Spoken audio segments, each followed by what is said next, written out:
আসসালামু আলাইকুম, কেমন আছেন সবাই বন্ধুরা? আমরা এখন আছি আনন্দদার চায়ের দোকানে, যেটা গোপালগঞ্জ জেলার মুর্শিদপুর উপজেলার গোহালা ইউনিয়নের গোহালা বাজারে অবস্থিত।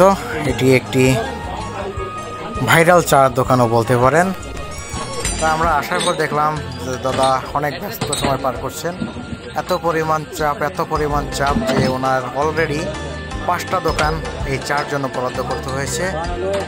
আসলে সন্ধ্যার পরে এখানে চাপটা একটু বেশি পড়ে। উনি এই চা আর অন্য কিছুই নেই, এই চার সাথে শুধু আগুনে ঝলসানো রুটি। তো আমরা অনেক শুনেছি ওনার নাম, যে এখানে এরকম রুটি তৈরি হয়। তা আজকে আসলাম, আসার পরে দেখি দাদা অনেকটা ব্যস্ত সবাইকে দেওয়ার জন্য। এর ফাঁকে বললাম যে আমাদের 3টা চা দেন। আমি আমার 2টো ছোট ভাই, আমরা 3জন এসেছি এখানে। আমরা এসে তো রীতিমতো কোনো সিরিয়ালই পাচ্ছি না। অনেক করার পরে আমরা দেখতে পেলাম যে দাদা আমাদের চা তৈরি করছে। আর এরপরে এই যে রুটি এই যে দেখলেন না চুলা, এই চুলায় তৈরি করে আমাদের পুড়িয়ে আর কি, তৈরি তো আগেই থাকে, এই রুটি পুড়িয়ে আমাদের দেবে।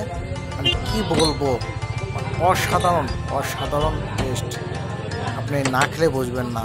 যদি এই স্বাদ আপনি উপলব্ধি করতে হয়, আপনাকে অবশ্যই চলে আসতে হবে গোয়ালা বাজারে। গোয়ালা বাজারে আসার পরে নদীর পাড়ে যে বাজারটিতে ঢুকতেই আপনি এই চায়ের দোকানটা দেখবেন। অবশ্য আপনি গোয়ালা এসে যে কাউকে বললেই হবে যে আমি আনন্দদার চায়ের দোকানে যাব, তাহলে যে সে আপনাকে দেখাই দেবে। তো আমাদের চা অলরেডি হিট হচ্ছে, কিছুক্ষণ পরে আমাদের চা দিয়ে দেবে। এখন আমাদের রুটি বানানো হবে। আমরা যেহেতু 3জন, আমাদের জন্য 3টি রুটি বানানো হচ্ছে। আসলে এত পরিমাণ চায়ের চাপ থাকে যে অল টাইম আগুন এরকমই হিট থাকে যে ধরা মাত্রই দেখা যায় যে রুটিটা ঝলসে গেছে, এমন একটা অবস্থা। দেখতেই পাচ্ছেন যে কতটা হিট এই চুলায়। আসলে এখানে না আসলে আপনি বুঝতে পারবেন না এখানে এত পরিমাণ ভিড়। তো সাধারণত শুধু চুলা দেখে ক্যামেরা করছি, এই জন্য আপনাদের বোঝাতে পারছেন না কী পরিমাণ ভিড়। আলহামদুলিল্লাহ আমাদের চা চলে এসেছে, আমরা এখন চা খাবো। এই তো আমাদের চা আর সাথে পোড়া রুটি, একটা অন্যরকম অনুভূতি কাজ করতে আছে।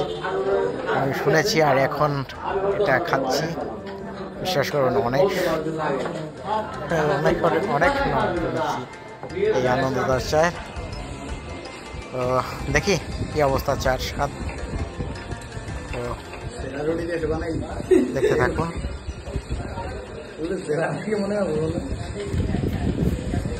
আলহামদুলিল্লাহ অবশেষে আমাদের কাপটা আমরা হাতে পেলাম। একদম মুখে লেগে আছে মনে হয়। সময় করে একদিন এসে খেয়ে যাবেন, সত্যি অতুলনীয়, অমৃত।